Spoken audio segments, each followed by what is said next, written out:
Hello everyone, get ready for a spooky recap of a horror movie today. Watch out, and hit thumbs up button. Thank you.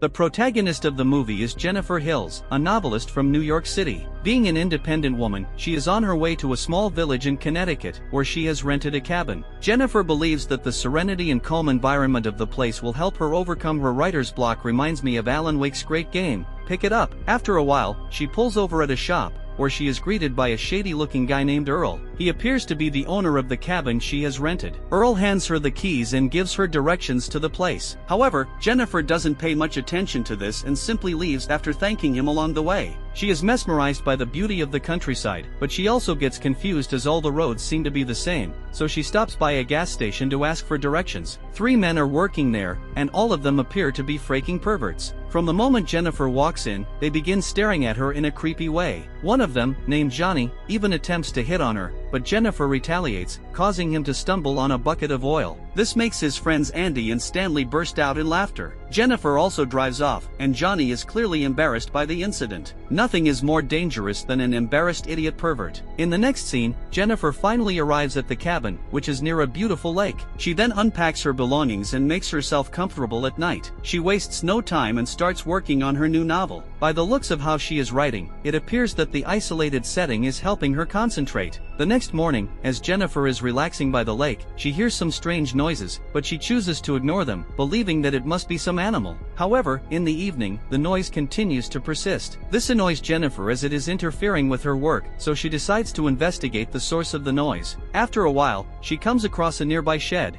and the noise seems to be coming from inside it. However, when Jennifer enters, she finds nothing other than some tools, bottles of poison, and other machinery. Following this, she returns to her cabin and proceeds to begin her work, but as she lifts her laptop, she accidentally spills her drink. Now that Jennifer's clothes are dirty, she takes them off and washes them in the kitchen sink. Surprisingly, as she is doing so, an unknown person is seen recording her. Don't worry, it's just me. Your Airbnb host is perfectly legal. I swear. The next morning, Jennifer jogged through the woods to keep herself fit. Along the way, she stumbles upon an abandoned house and decides to check it out. However, when she finds it to be creepy, she quickly runs away. After a while, she returns home and decides to take a shower, but the taps appear to be clogged, so she contacts the plumber for assistance. In the next scene, a guy named Matthew arrives to fix the problem. He appears to be suffering from a mental disorder, which makes it difficult for him to speak. Nonetheless, he gets the job done, and the water starts flowing once again. This makes Jennifer so happy that she approaches Matthew and gives him a sudden kiss. The latter was not expecting this at all, so he ran away without even taking his payment. I'm sure he feels plenty reimbursed for the scene. Then cuts to the 3 gas station douchebags who are hanging out by the lake. Stanley is recording their interactions on his video camera,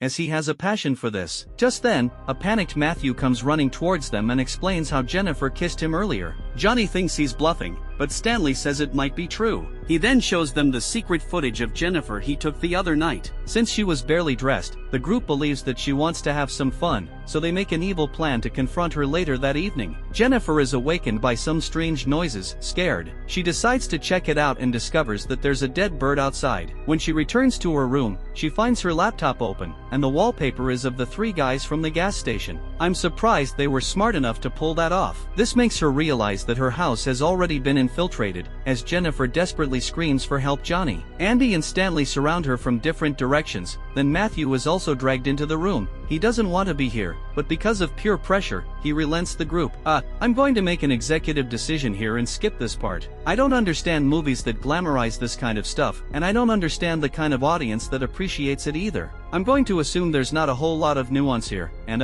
we're just going to move on to the next part. Jennifer runs into the woods until she comes across Earl and the local sheriff, Storch. The latter calms her down and shows her his badge, saying she is in safe hands. Now he sends Earl away and takes her back to the cabin on the pretense of confronting the bad guys. However, as soon as they reach the place, Storch changes his attitude. After finding weed and some alcohol on the table, he suspects that she is lying. Jennifer desperately tries to claim that she is the victim, but he does not listen. Instead, he asks her to turn around so that he can search for her. Jennifer innocently complies, and this is when we skip forward again. After all is said and done, Jennifer is barely conscious. Still, she gets up and walks deeper into the woods, hoping that she finds someone. However, the evil men continue following her. They eventually corner her on a bridge, and Storch is about to finish her off, but just then Jennifer jumps into the river, seemingly committing the unthinkable. The group searches for her, but when they find no trace of her, they decide to erase all the evidence. They burn her stuff in the cabin, and Stanley is also ordered to destroy the video footage. I wonder if they deleted the wallpaper, though following this, Storch returns home to his family as if nothing happened despite having a daughter himself. He did not hesitate to destroy another girl's life. The next day, he drives to Earl's shop and returns him the cabin's key,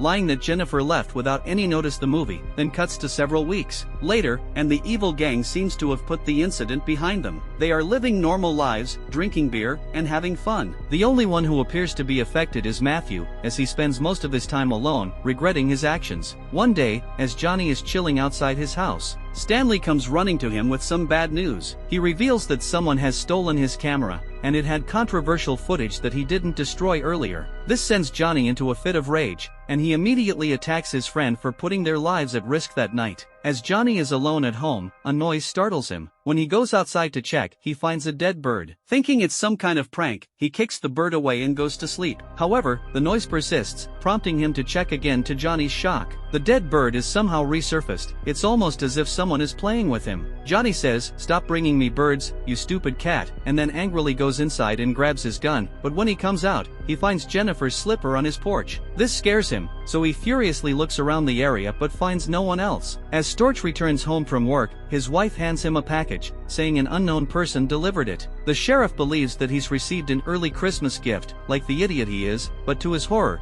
it's actually one of Stanley's illicit tapes. Furious, he confronts the group and demands an explanation. He believes that Stanley is doing this on purpose to destroy his family. However, Johnny defends his friend and brings out the slipper. He says that someone else is trying to mess with them, realizing that they are in grave danger. Storch decides to eliminate all the loose ends. The first victim is Earl, as he had seen Storch escorting Jennifer into the cabin on that fateful night. Then the sheriff decides to finish off Matthew, as he was never on board with their plan. The scene then cuts to Matthew, who is outside the cabin, reflecting on his gruesome past. He still has not been able to recover from that incident. Just then, he hears a peculiar voice, so he rushes inside the cabin. As he searches every room, he accidentally loses his footing and falls down the stairs. When he regains consciousness, he is shocked to the core by what he sees. Jennifer sits on the couch, her eyes full of anger. Matthew approaches her and profusely apologizes for his actions. At first, Jennifer pretends to comfort him, but at an opportune moment, she ties a noose around his neck and seemingly chokes him to death. The next day, as Stanley and Andy are looking for Matthew, they come across the same abandoned house from earlier. Andy goes inside to check it while Stanley remains outside. Just then, the latter comes face to face with Jennifer, who has an evil grin on her face. He tries to lunge at her but gets caught in a bear trap that she had placed there. Hearing his screams, Andy rushes out of the house, but he is swiftly knocked out by Jennifer. Stanley also receives the same fate when she swings a baseball bat right across his head. How's that for getting to the third base, douche? In the next scene, he wakes up to find himself tied to a tree. Jennifer records the entire ordeal on his camera, just like he did with her, and then she begins the torture process. At first, she shoves a rodent into his mouth, making him puke. After this, we are shown the condition of Andy, who is tied above a bathtub which is filled with boiling water. He is supported by a few planks of wood. Jennifer removes one of them, so now he has no choice but to support his entire weight himself. After a few seconds, his body eventually gives in, and he dies a horrible death in the boiling water. How's that for a hot night, dick balls? The next day, Jennifer goes to the gas station wearing a seductive dress, as expected. Johnny falls for it, and when he approaches her, she knocks him out with a strike to the head. She then takes him to the same abandoned house and ties him up in a naked state. Following this, she begins torturing him. What is this? What? She pulls at his teeth one by one while reminding him of the gruesome acts he performed on her. She also shoves her gun down his throat, just like he did to her. However, instead of being apologetic, Johnny laughs maniacally. It's almost as if he has learned nothing from his mistakes. Seeing this, and enraged, Jennifer grabs a pair of scissors.